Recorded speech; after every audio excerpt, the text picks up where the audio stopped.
Une des choses que peu d'entrepreneurs font, c'est d'aller vraiment mesurer les métriques de succès de leur stratégie de contenu pour apporter des améliorations en continu.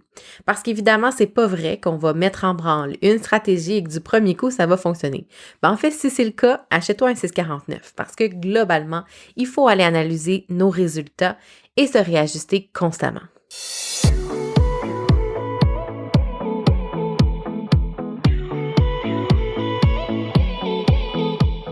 180 degrés, c'est l'amplitude de notre champ visuel lorsqu'on regarde vers l'avant.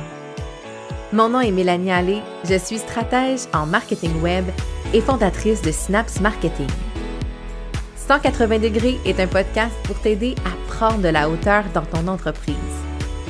En solo ou avec un invité, je t'y partage des réflexions entrepreneuriales, des conseils marketing ainsi que mes meilleurs outils pour créer une entreprise au service de ta vie rêvée. Bienvenue sur le podcast 180 degrés.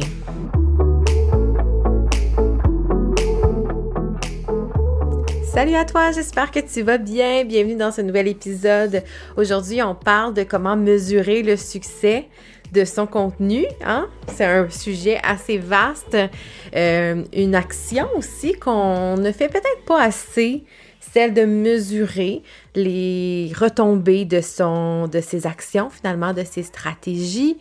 J'ai parlé aussi dans un épisode précédent de l'importance du tableau de bord. Selon moi, je pense que c'est un des outils qu'on peut utiliser pour vraiment essayer de voir quelle est notre progression, sur quel plan on s'améliore et qu'on obtient plus de résultats. Et c'est vraiment une façon, en fait, de traquer, les résultats qu'on va obtenir. Et dans cet épisode, ce que je veux te parler, en fait, c'est comment mesurer le succès de ton contenu pour y apporter des améliorations. Parce qu'évidemment, quand on met en place une stratégie de contenu, je l'ai souvent dit, le marketing, ça se base sur des hypothèses. Donc, c'est normal qu'on s'ajuste en cours de route. C'est normal qu'on voit, en fait, où sont nos zones d'amélioration, comment on peut faire autrement pour obtenir de meilleurs résultats. Donc, c'est un peu de ça que je veux te parler. Pour moi, je pense que l'importance de mesurer ce qu'on fait, c'est primordial, en fait, parce que sinon, on reste dans l'exécution de la même chose. Et bien sûr, si on fait toujours la même chose, on ne peut pas s'attendre à des résultats différents. Pour paraphraser, je me souviens plus c'est qui disait cette phrase. Je sais-tu, Einstein, ça serait son genre. Bref.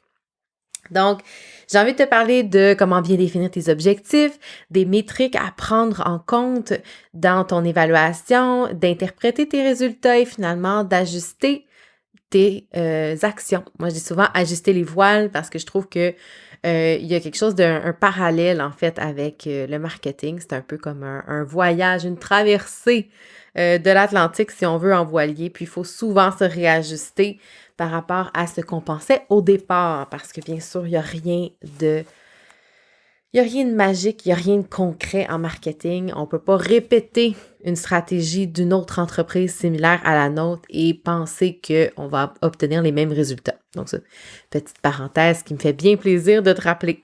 Si tu me connais depuis longtemps, tu sais exactement ce que je pense de ce genre de formule. Donc, ce que je t'invite à faire, c'est de trouver ta propre formule.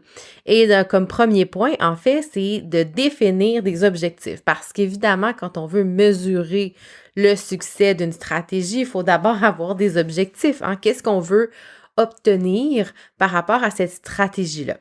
Donc, on veut des objectifs qui soient clairs, qui soient surtout spécifiques, mesurables, réalisables, pertinents et temporels, les fameux objectifs SMART que tu connais assurément. Et au-delà d'être spécifique, mesurable et alouette, c'est des objectifs qui doivent être alignés avec tes objectifs d'entreprise, tes objectifs à toi profonds, qu'est-ce que tu veux vraiment obtenir?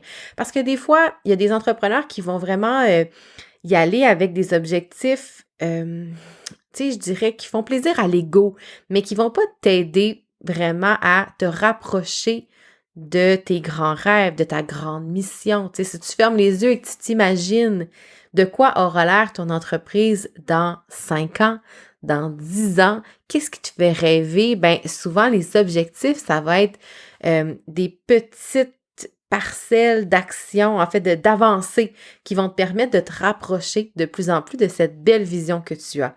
Donc, assure-toi surtout que ces objectifs-là aient un lien et qu'ils soient cohérents, dans le fond. Donc, ce qu'il faut te rappeler, c'est bon, l'importance de l'objectif, donc pour s'assurer d'être efficace dans son contenu.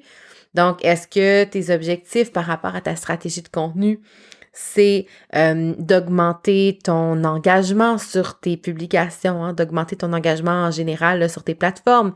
Est-ce que c'est d'accroître ta communauté? Est-ce que c'est de générer plus de revenus?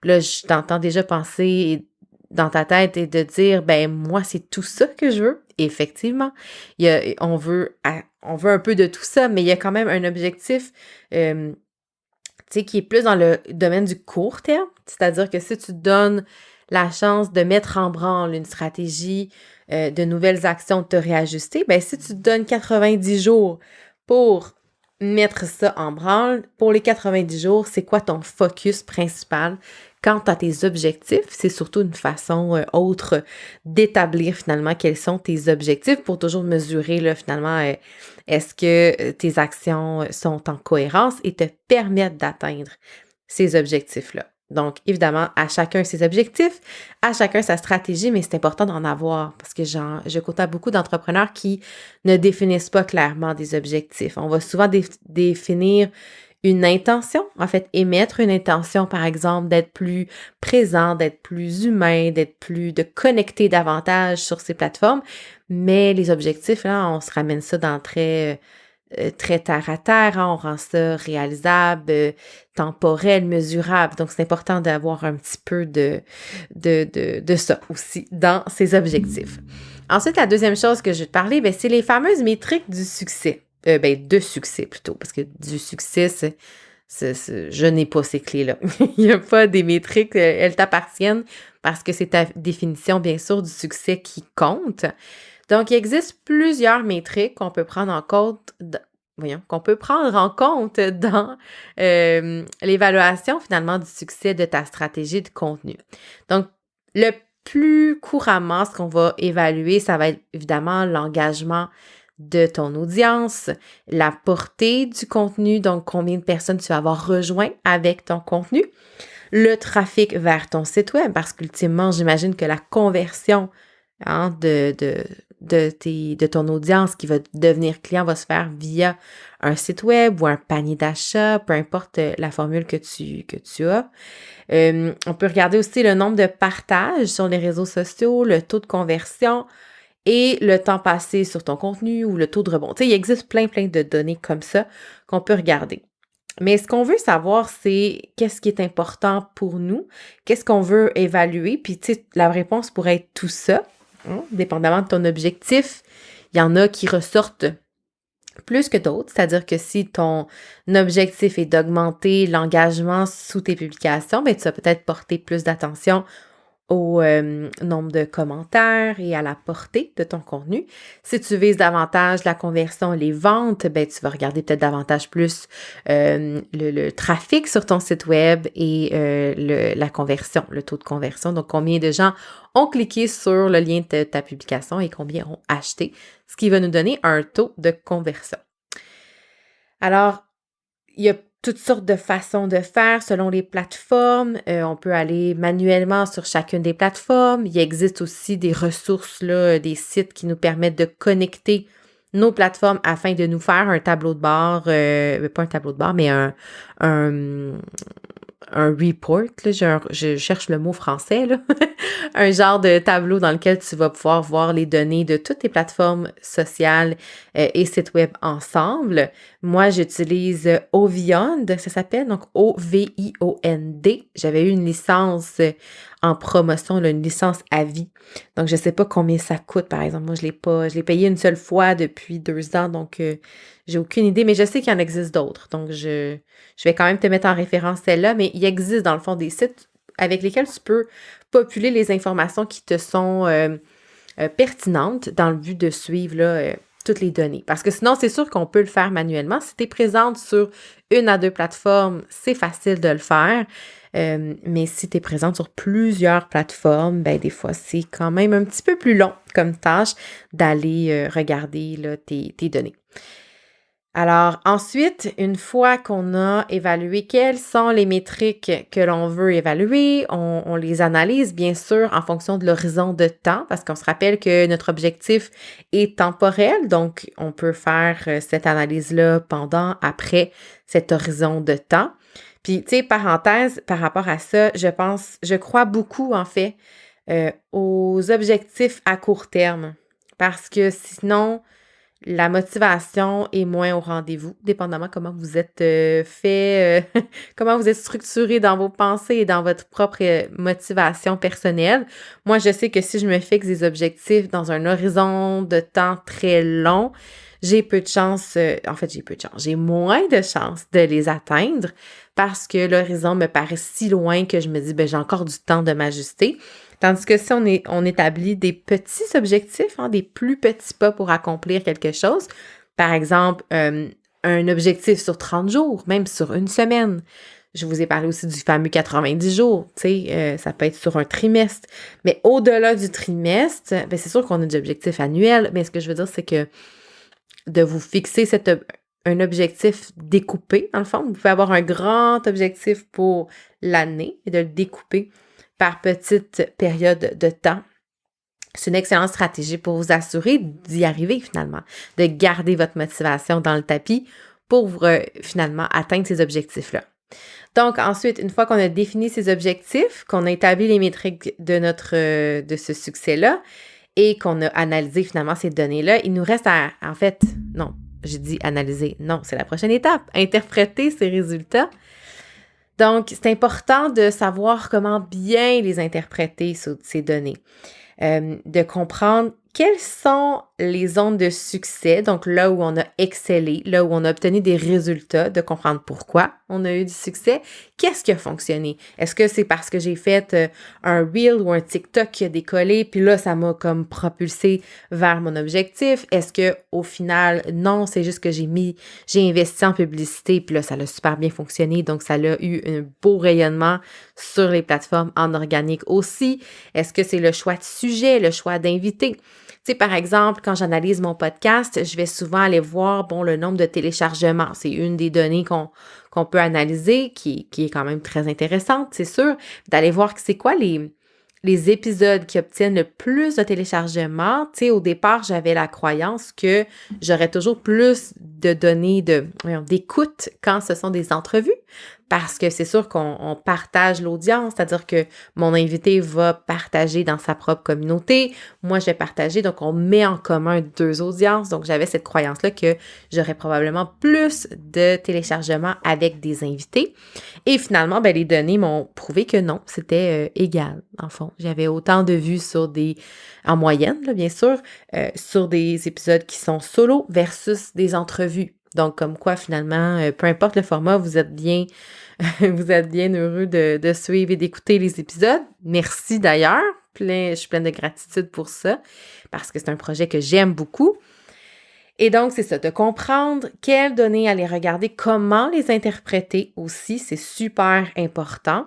Puis là, je vous ai parlé des zones de succès, donc où on excelle, ça c'est cool, ça fait du bien à l'ego, on est contente, on se dit « Wow, ça fonctionne, j'ai eu plein de vues, j'ai eu plein de commentaires et tout ça », on est un petit peu euphorique quand ça fonctionne bien.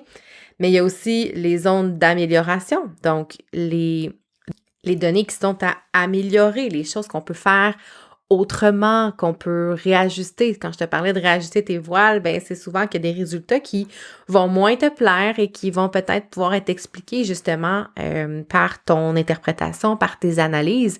Donc, ce qu'on veut, c'est être capable de voir, OK, ce qu'on a réussi à faire avec sa stratégie de contenu est attribuable à telle action ou tel type de contenu. Mais en revanche, de regarder, OK, tel contenu fonctionne moins que les autres. Pourquoi? D'aller essayer de décortiquer et de comprendre. Je te donne un exemple personnel sur mon compte Instagram. Ça fait longtemps, en fait, depuis le podcast, je réalise que le contenu où je fais référence directement à mes épisodes de podcast. Donc, je vais promouvoir tel quel un épisode et je vais inviter les gens à aller écouter cet épisode-là, a toujours moins de portée, de réaction, d'engagement en général, toute catégorie de métriques confondues. Ce sont des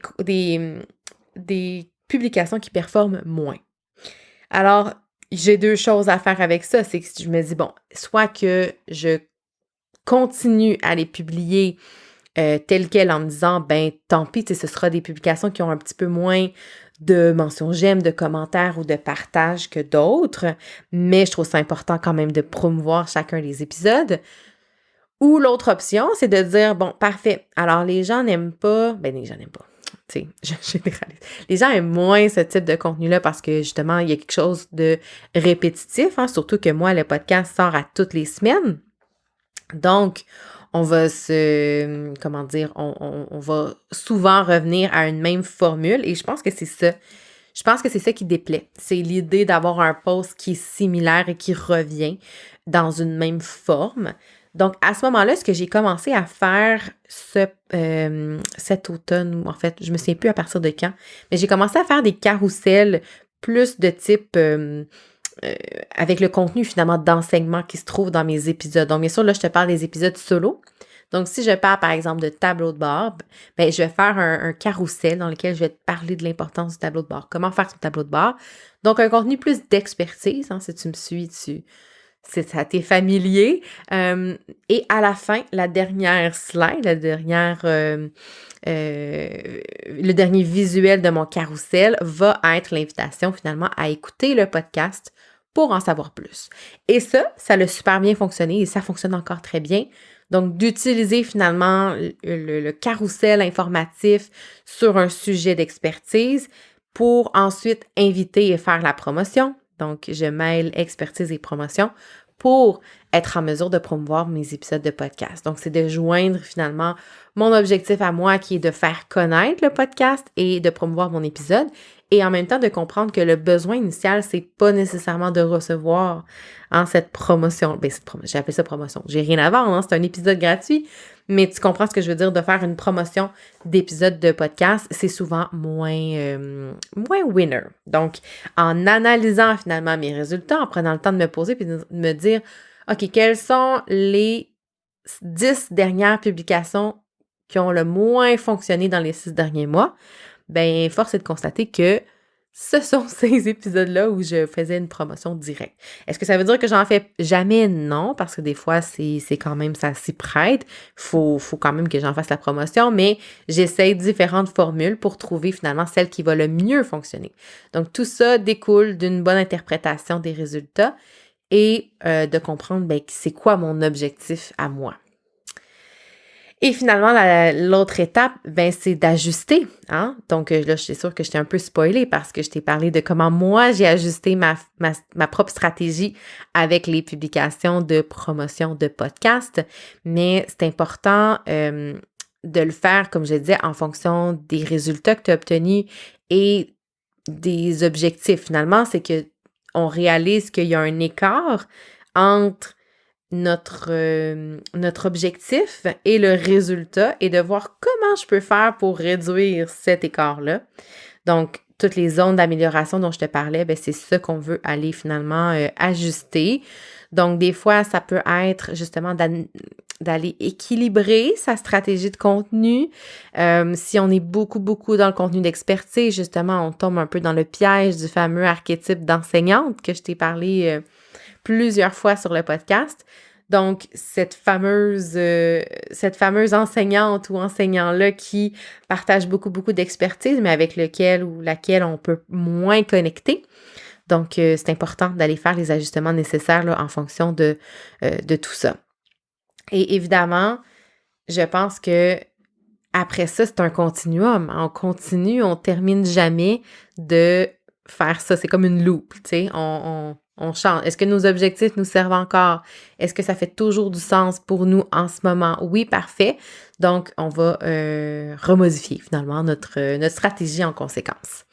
Donc, en conclusion, ce que j'ai envie de te dire, c'est que de mesurer le succès de ta stratégie de contenu, pour moi, c'est fondamental, c'est crucial pour savoir si ton contenu est en train d'atteindre les bonnes personnes, de la bonne façon et de te permettre d'atteindre tes objectifs, évidemment.